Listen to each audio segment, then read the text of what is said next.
kapatid na Ricardo Maghari. Go ahead, Bacolod City, please. Salamat po sa Diyos, kapatid na Eli at kapatid na Daniel. Nandito po yung magtatanong si Sis Vivian Villanueva, isa pong Roman Catholic. Ito po siya, kapatid na Daniel. Magandang gabi po. Isa po ako Roman Catholic. Tanong ko lang po, bakit kailangan ng tao ang relihiyon dahil isa lang naman po ang Diyos? Kailangan ng tao relihiyon dahil isa lang ang Diyos, kapatid.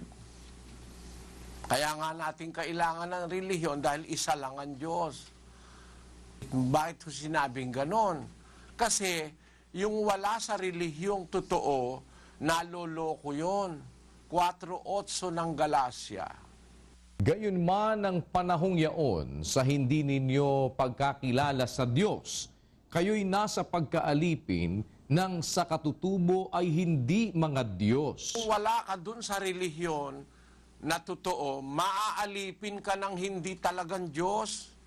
Sabi ni Pablo sa mga taga-Galacia nung araw, nung nakaraang panahon ng wika ni Pablo, sa hindi ninyo pagkakilala sa Diyos, kayo'y nasa pagkaalipin ng sa katutubo ay hindi mga Diyos. Sila'y naglilingkod sa hindi tunay na Diyos. Gaya ngayon, wag namang magagalit, yung mga Budista, naglilingkod kay Buddha. Hindi naman tunay na Diyos. Kasi yung relihiyon nila mali. Kaya kailangan mo yung relihiyong totoo galing sa Diyos. Kasi may isang Diyos lang na dapat tayong paglingkuran. Yung wala sa relihiyon ng Diyos, naglilingkod sa mga hindi tunay na Diyos, kagaya ng mga Budista. Biro mo, ang mga Budista ngayon, halos 1 bilyon. Halos 1 bilyon tao ang Budista. Naniniwala sila kay Buddha na si Buddha raw ang Diyos. Kung hindi ba naman sila naliligaw? Biro mo, si Buddha, paniwalaan mong Diyos.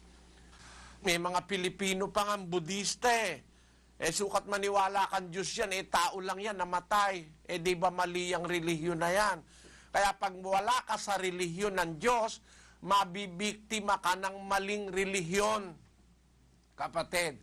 Kaya kung iisa lang ang tunay na Diyos, pero maraming mga Diyos na palsipikado, kagaya ni Buddha, kagaya nung Diyos ng mga Baha'i faith, yung Diyos ng mga Mormons, mga maling Diyos yun, di tunay na Diyos yun.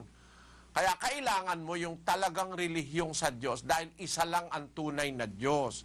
Yung wala sa relihiyon ng Diyos, naglilingkod sila sa hindi tunay na Diyos. Yun ang masama. Kaya kailangan natin ang Diyos na totoo, kailangan natin yung tunay na relihiyon.